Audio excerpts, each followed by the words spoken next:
Good morning, everybody. I'm Neil. I'm part of the leadership team here at King's, if you didn't hear that bit. So anyway, it's great to have you here. As Ron said, we're starting a new series. It's a 5-week series to run us today and through the end of August, called A Meal with Jesus.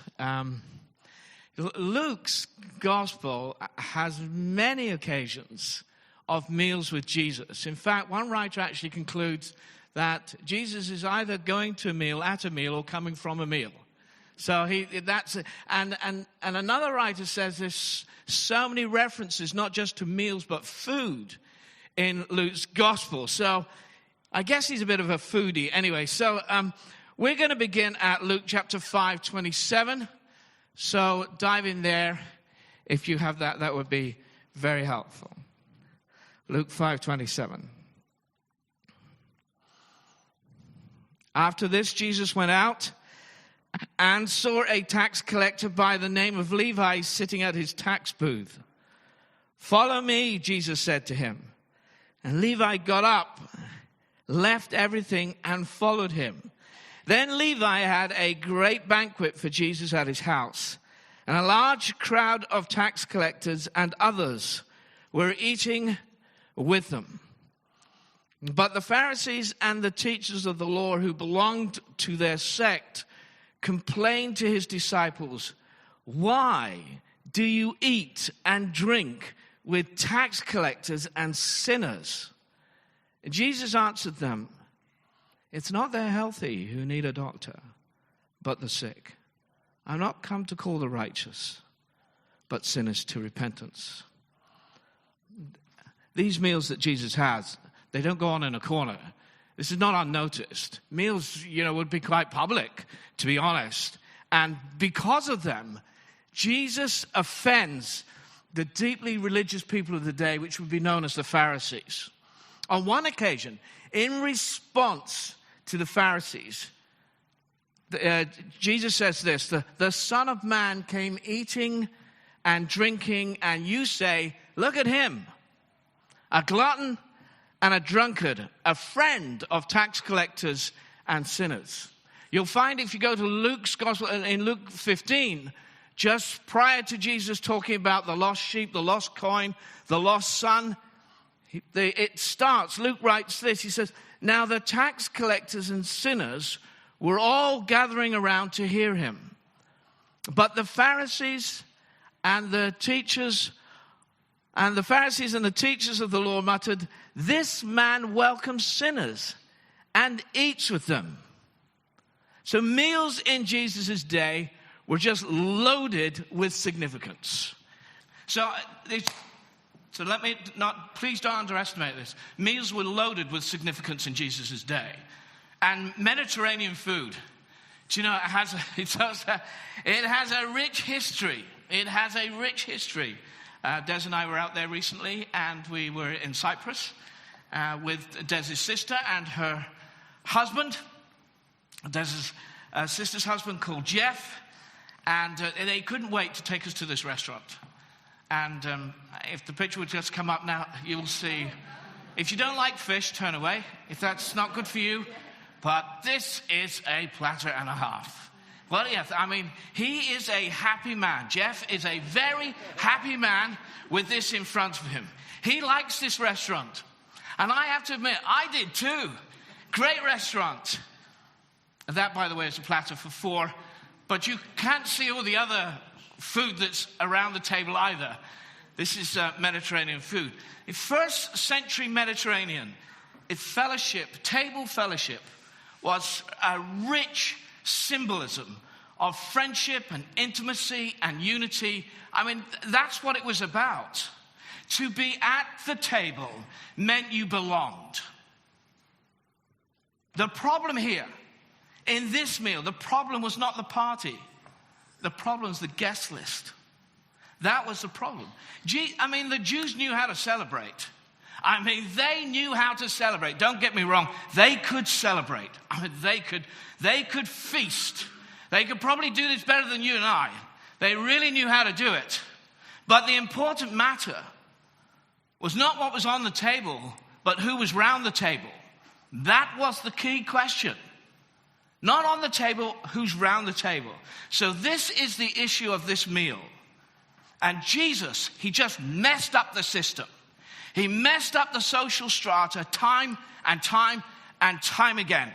Meals, they were so significant. I just want to bring out 3 points today. One is this: Jesus initiates, Jesus invites, and Jesus includes. It's quite simple. Initiates, invites, includes. That's what he does. So first of all, he initiates. He makes the first move. God always does this. Sometimes you might think you did, but you didn't. He always made the first move. He always drew you. He was always after you. If God waited for us to make the first move, it would never happen, my friends. Absolutely never happen. Jesus sees this man, Levi. In that day, no self-respecting person would give Levi a second glance. Actually, they probably wouldn't give a first one either. I mean, he is bottom of the social pile. I mean, I really mean that. You can't get any further down than this man. I think a terminology of our day would be scumbag. We classify this as a scumbag. He's the smell on the bottom of his shoe of something that you've stepped in, and everybody's going, who's that? Who's that? That's Levi. I mean, being a tax collector, I believe it can be unpopular in any era. I'm not going to ask you if you are a tax collector here, work for the Inland Revenue. Good for you if you do. But it can be unpopular in any era. But at that time, in Jesus' day, my friend, if you were a tax collector, you were utterly despised. Israel was an occupied land. It was occupied by the Romans. Tax collectors were collecting for the enemies. They were collecting from the enemies. Therefore, they were seen as collaborators and traitors. Traitors to their nation. And therefore, if you're a traitor to the nation, and this nation is the people of God, you are, of course, a traitor to God. Why would you have anything to do with this sort of person? No Jewish child would ever say, hey, Mom, do you know what I want to be when I grow up? I want to be a tax collector. They go, oh, don't do that, son. Don't. He wouldn't dream of this. If he did dream, it would be a nightmare to be a tax collector. His parents, they would have had high hopes. Look at the name. Levi. They called him Levi. It's a rich, immense Jewish heritage just in that name. It's the priestly line came from the name Levi. I don't know how long this has been going on for, but this is not how he envisaged his life. He never saw himself like this. He's reduced to this, and he's lost all his self-respect. And that's tough. You think that's tough for him, but I don't even know if his family owned him anymore. I'm trying to paint the picture, because for the first unusual occurrence of that day for Levi was that somebody stopped at the table and looked at him. Somebody actually looked at him. Jesus always makes the first move, my friends. He always initiates. This is God's way. You'll find this right the way through the Gospels. He will reach to the people that no one else will reach to. In John's Gospel, there's the story of the woman at the well, a Samaritan lady. And Jesus' disciples have left him. They've gone off to find some food. And he's at this well. And this Samaritan lady comes to the well midday. It's the time when nobody comes because of the heat of the day. She's not with any friends. Her history is morally dubious, to say the least. And Jesus engages in conversation. And as soon as he does, she says, you Jews do not mix with us Samaritans. She says that. In other words, what are you doing talking to me? You don't mix with people like us. Jesus always initiates. At the end of the conversation, she's gone back into town, left her water jar there, and said to the people, come meet a man who told me everything I ever did. Is this the Messiah? Is this the Messiah? Is this the man, the Messiah? Jesus initiates. He always starts it. And he stops at Levi's table. Now, continuing the background here, the view of the day was, for Levi, I know he's bottom of the pile, but it's more than that. He's too far gone. He's too far gone. He's worthless. He's despised, but he is beyond hope. There is no hope for this man as far as they were concerned. It's interesting, in a number of conversations that I've had with people who don't go to church, and we're engaged in conversation about Christianity and the church, and the most frequent position that people say is, I've heard it many, many times, irrespective of a person's occupation, they say, well, actually, I'm not good enough to go to church. I don't know how many times you might have heard that, but I have heard that so many times. I'm not good enough to go to church. You know what that implies, doesn't it? It implies that behavior comes first. That before you belong, you must behave. Before you believe, you must behave. That's the implication of it. I mean, just think it through, my friends. It's a big thing. Going to church, believing God, is perceived as a behavioral matter. I know for some that can be an excuse, but there is some real truth in it. Jesus blew this view out the water time and time again. You don't have to impress God with you. If you do that, don't bother. Don't bother. It's just a road to ruin. Jesus is always leaning towards you, not away from you. Always leaning towards you. He comes alongside. Doesn't walk on the other side. He's the one who comes alongside. When I first became a Christian, many, many, many years ago, you can see that by the color of my hair and other things. So I first became a Christian, and after about 6 to 9 months, I just fell away. I just fell away from this walk with God. I didn't disbelieve. I just stopped walking with him. And, your best day out of the will of God it's just never as good as your worst day in the will of God. It's never as good. It's never as good as your worst day in the will of God. God is it's just so different being in the presence and kindness of God and being in step with him. It is just so different. Anyway, I fell away for years, and when coming back to the Lord, I felt this. I felt obligated to get my life right because he'd already done it once. So why should he do it again? So I felt this obligation: get your life right, and then go to church. Do the behavior stuff, then go to church, and it'll be easier for God and everybody else. Do that. I just didn't get grace or whatever. And but I couldn't. I had this chaotic, broken life, and I couldn't get it in order. It was just impossible. I said to Des when we moved to Liverpool to Red Hill, when we moved to Red Hill, darling, I'm going to change. The people I know here in Liverpool, I won't know in Red Hill. It'll be fine. Our circumstances will change. My job will change. Everything will change. I will change. But the problem with that was I took me with me. You see, so I went from Liverpool to Red Hill, and still I'm popping up. I'm the problem here. And I found it impossible. And in her kindness, Des, my wife, who was not a Christian at that time, takes me to church. She takes me to church. We go to this Baptist church in Red Hill. And at the end of the service, 2 ladies pop up in front of us and said, "Do you remember us?" I go, wow.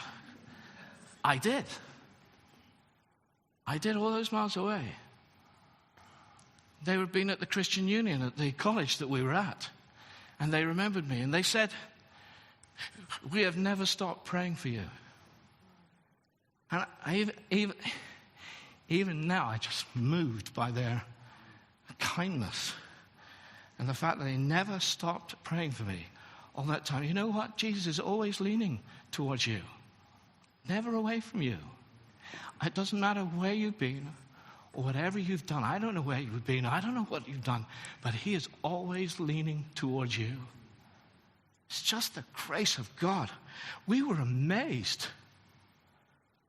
This is the relentless love of God, my friends.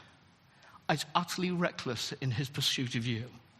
And what's more, he still is.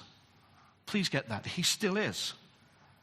You know, some people do shocking just for the sake of it. They just like to shock people. Jesus isn't doing that here, but it is shocking. I mean, it's scandalous that he picks this man out and invites him to be one of the followers of him. It is unbelievable in their eyes. It's a massive signal. No one, not one, is too far from the love, grace, power of God. Not one. You know, it would have been a cultural and social earthquake for Jesus to invite a tax collector, and that's exactly what he does. An enemy of God. You know, who is this person, Jesus, that he does this? Follow me, he says. And he does the initiation, but he does the invitation. It's not at arm's length. There's no third party involved. It's personal, a personal invitation. It's God calling, Levi, come on, follow me. Follow me. He doesn't do that without eye contact. He looks at him. Of course he looks at him. Come on, follow me. I got a better life for you. Come on, follow me. Jesus interrupted Levi's life. Here's just a question. Can he still interrupt yours? Can he still interrupt yours? You know, sometimes we just get in cruise control and actually we just disengage. Sometimes our relationship is like a distant marriage. It's in existence, but it lacks all the closeness. Behavior previously unacceptable has now become tolerated. Can Jesus interrupt your life now? It's a really good question, isn't it? It's a good question because it got me thinking. And you know what he does? You know how he interrupts it? Just so personal. And he's so invitational. Come on, follow me. I also wonder in this episode of what did the disciples think? What did the disciples think? This is their friendship group. Nobody asked them who was going to invite this sort of person into their group. This is my small group. And you've invited him into it. How could you do that? If you'd invited a Pharisee, that might have been different. We'd have had street cred then. You know, if we'd invited a Pharisee, that would have been brilliant. The bridge into the whole of Israel, it would have been massive. But you invite him. Him. I can't believe you did this. It's massive. It's huge, this. This is why Jesus invites people that you wouldn't. Have you noticed that? And he invites people that you wouldn't. That's how we got into the kingdom. That's how we got in there. He invites this man. And they're probably thinking, goodness me, you know, when Ron calls us to pray in twos, who's going to pray with him? I don't want to pray with him. Can you imagine it? Small groups. And furthermore, this is, do you know what? Wherever we go, he goes. Oh my goodness. It gets even worse than that. So Levi holds a great banquet. He holds this great banquet. If the invitation to follow me is a signal, this seals the deal.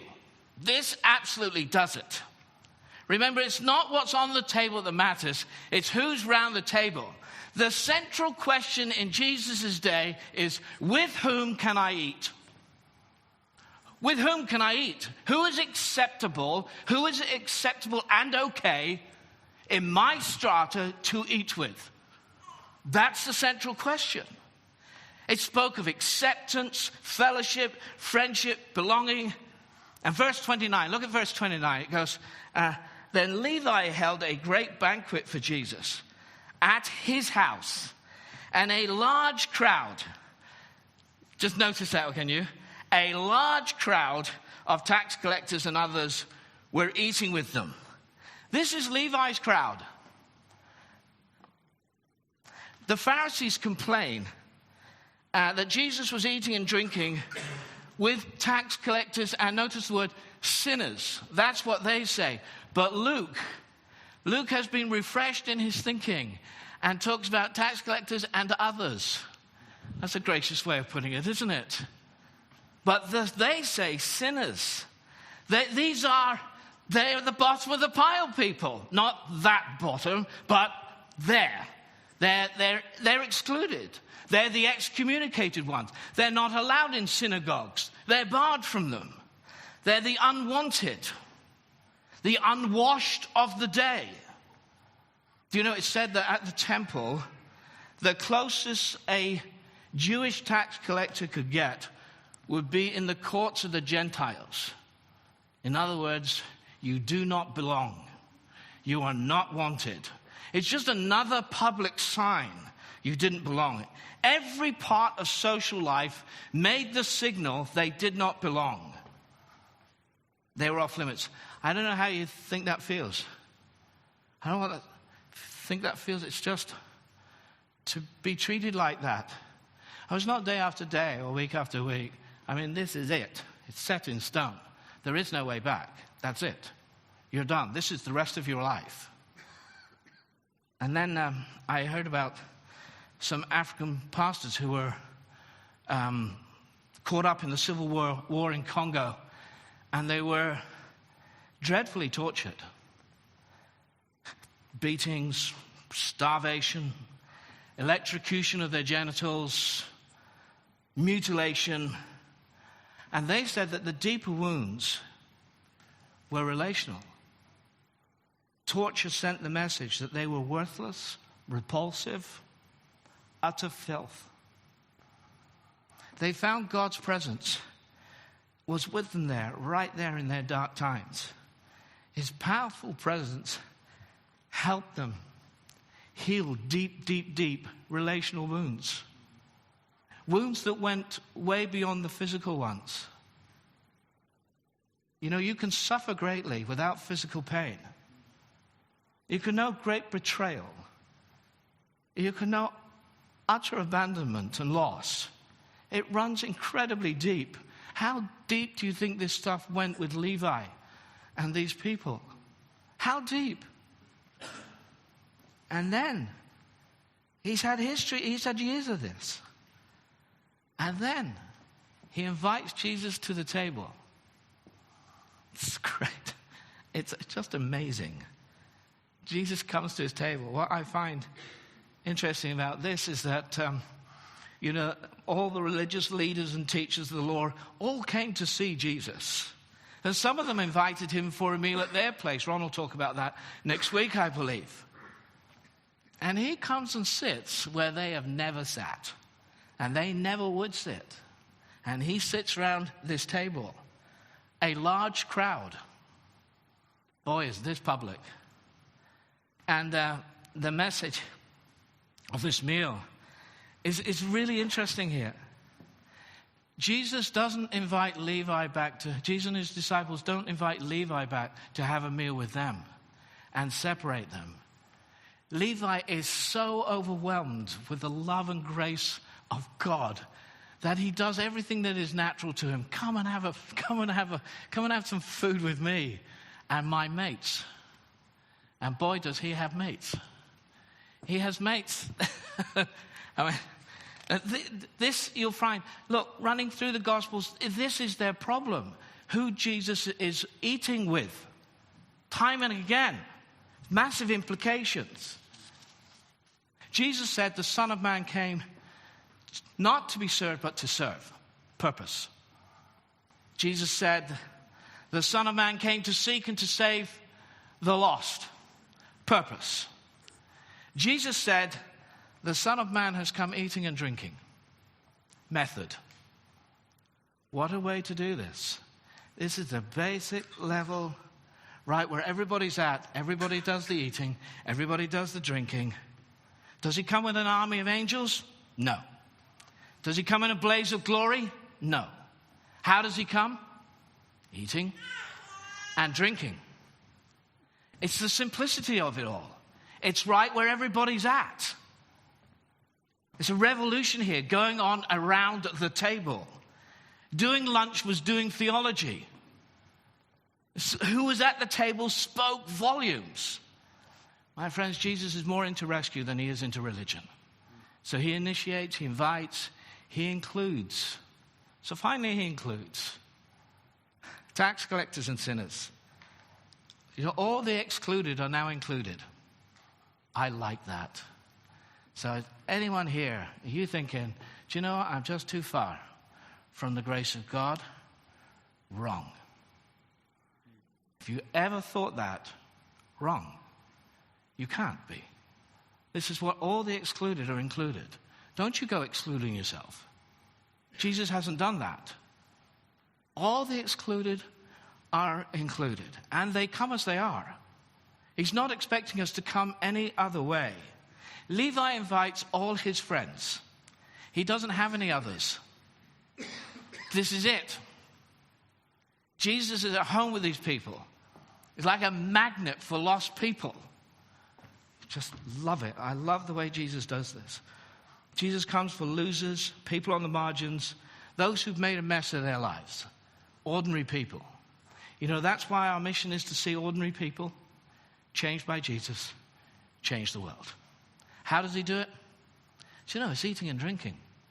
I know it's more profound than that, but do you understand the simplicity of it? It's amazing. It's wonderfully inclusive. I look out at this church, and it's full of us messy people. Let me just say this again. It's full of us messy people. We know, with messy lives. It's ridiculous, this grace of God. Look at us all. It's ridiculous, this grace of God. He throws us all together and he goes, this is my family, and I'm proud of it. You love that? This is my family. It's wonderful. Jesus is so at ease with these people. Church, we have a rich ingredient of diversity. It's a powerful sight for people who are visitors. Do you know, they come here and they look and they can't believe the diversity of culture, nationality, backgrounds. If I was given £1 for every person who was a visitor here and said, I can't believe the diversity. I mean, the amazing diversity of this church, I'd be a rich man. So many people notice it. Isaiah, speaks of a banquet that includes all peoples, all nations. The Jews lost the guest list, but Jesus included everyone, included them all. Hallelujah. So, he opened the door to all people. So, church, let's make the best of it. Let's make the most of it. So, here's the practical implication of today. I want to encourage you over the summer months to invite people for a meal. I want you to do that. Invite people over for a meal. Those in the church and those outside the church. We're going to do this series in the autumn called Coming Home. Bridge into your friends and neighbors. When was the last time you had the neighbors around for a meal or whatever? Bridge into your friends and neighbors and make bridges. It's nothing like a meal which says somebody is important and valued. Both outside and inside the church. We can do this inside the church too. I want us to do it. The Son of Man came eating and drinking. It's not complicated. But hang on a sec, just a bit. I'm not saying it's easy. It involves people invading your space. Or going to places that you're unsure of. Our natural tendency eating and drinking is to gravitate to people who are like us. It's to insulate ourselves with people who we perceive are the same as us. The older we get, do you know what? The more insulated we become. I'm out not having a pitch, I'm just saying. The older we get, the more insulated we become. How many people in your circle of influence think, act, vote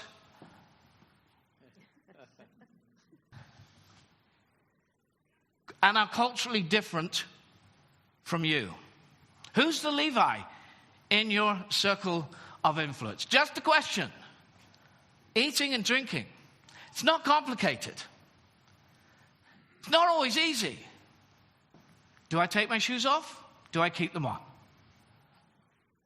Do I ask them if they would like alcohol, or will they be offended?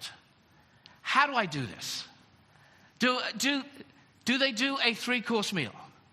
If you're coming to ours, forget it. We don't. Do they have tomato ketchup?